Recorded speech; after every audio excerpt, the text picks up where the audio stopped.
What's going on, fragrance family? It's your man Gator. Hey, better known as the Novice Nose out here in these fragrance streets. Man, just getting off from work today, man, and just wanted to share a little bit about the fragrance that I was wearing today for work. Now, I've had the fragrance for a minute. I actually threw it in maturation for like 2 weeks, 3 weeks or so when I first got it. And I think I showed it off a little bit on some lives on my channel, but I never really revisited it as far as, doing the review on it. But right now, I do want to do that.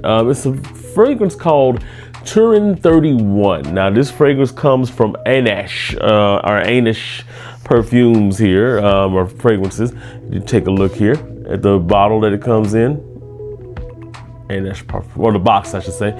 Now, I really wanted to show, I don't really show off boxes a lot here on the channel, but I wanted to show this one off in particular because, man, it's an intricate box and they put a lot into this thing. So as you see, it kind of slides out of here. Now, the way that they have the fragrance nestled in here is actually pretty awesome. Hold on, let me show it off a little bit here. So as you see, it's like laid out on silk pillows and everything, man. I kind of like that.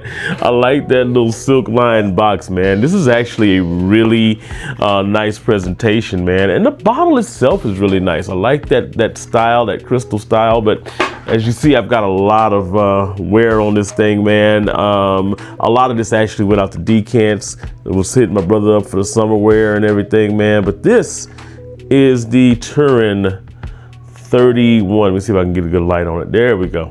From Ainash Perfumes. Now, here's the thing. This fragrance is an interpretation of Xerjoff's Torino 21. You can kind of probably tell that by the name. And in all honesty, it's not a bad interpretation at all. As a matter of fact, it's one of the better interpretations that I've put my nose on in a while. So I'm going to throw out that atomizer here. Nice, got some good coverage here with the atomizer here too. Now, let me get into the notes on this thing because it does kind of, mimic the notes from Torino 21. So the top notes are lemon, basil, mint, and thyme. The mid notes are blackcurrant, lavender, rosemary, jasmine, and then the base notes are lemon, verbena, and musk. So just in a nutshell, man, this is what you're getting from this. When you want to compare it to the original Torino, there are some differences in the way that this thing presents in the opening. This one is a little bit more lemon heavy. Now, when I first got it, I told you I put it in maturation for a couple of weeks. There was a little bit of a syntheticness to that lemon, a little bit of an abundance of the syntheticness, man. But once I put it in maturation, man, for a couple of weeks, when I brought it out, the syntheticness had toned down a lot, and what you got more along the line, what you got was more along the lines of a realistic kind of lemon vibe here. But it was nice and sharp, nice sharp lemon. And it leans more into the lemon here than the original fragrance that Torino 21 does. Now, it does have that mint in here. Now, it's not the most, that's not the same high quality mint that you have in the Xerjoff. That is a very green, leafy, you can almost feel it in your fingertips and you're mashing it style of mint.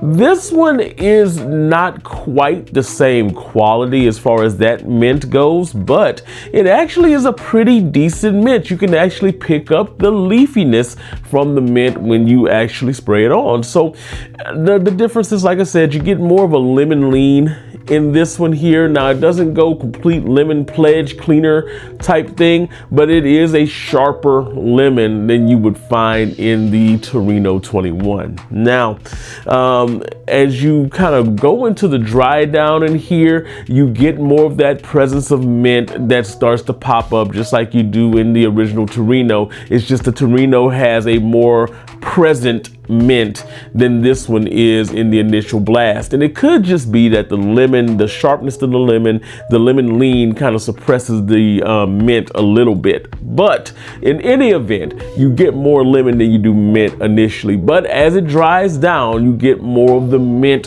facets of this fragrance that start to pop up and really show their face.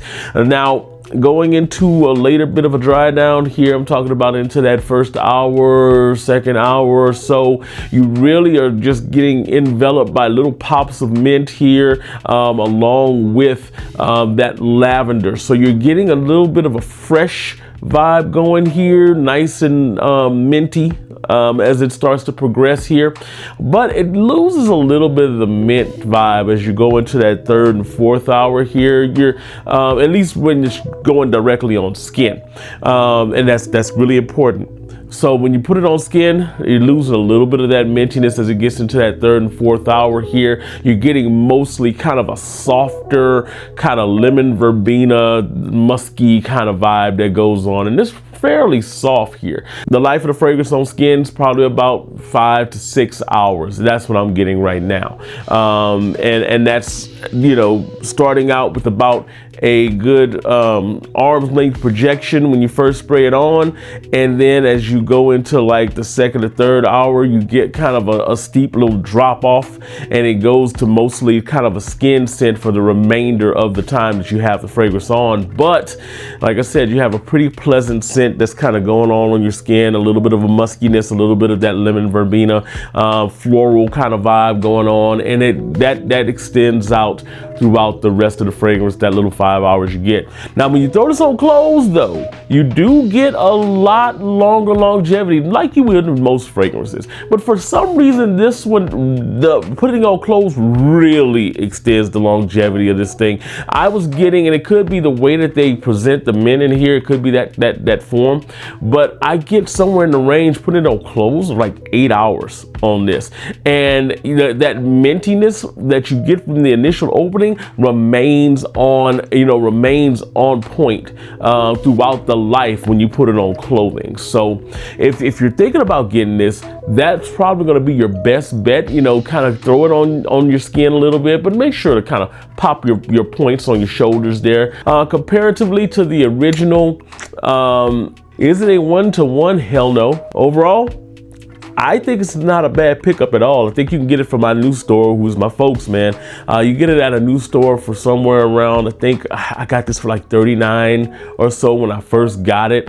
So it's not a bad pickup at all. I think that this, and the presentation by itself is awesome, but I think that if you're looking for something that's can just kind of sub in for Torino 21 and kind of get you in the same mindset, and then also in the air kind of have that same vibe, because it does smell eerily similar to Torino 21 in the air up into that second and third hour there. It's in the air pretty deep and pretty similar to that one. So I would say yes, go with this if you're thinking about trying to get in that wheelhouse. But put your nose on it. Like I tell everybody, put your nose on everything that you see and make the decision for yourself, man. Have you put your nose on it already? Man, let me know in the comments. And as always, guys, make sure you like the video, subscribe to the channel, and of course, share this video with somebody you know that loves fragrances. This has been Torino 31. This has been the Novice Nose, and whatever you're doing, however you're doing it, make sure you make the day the best day ever on purpose. Peace out.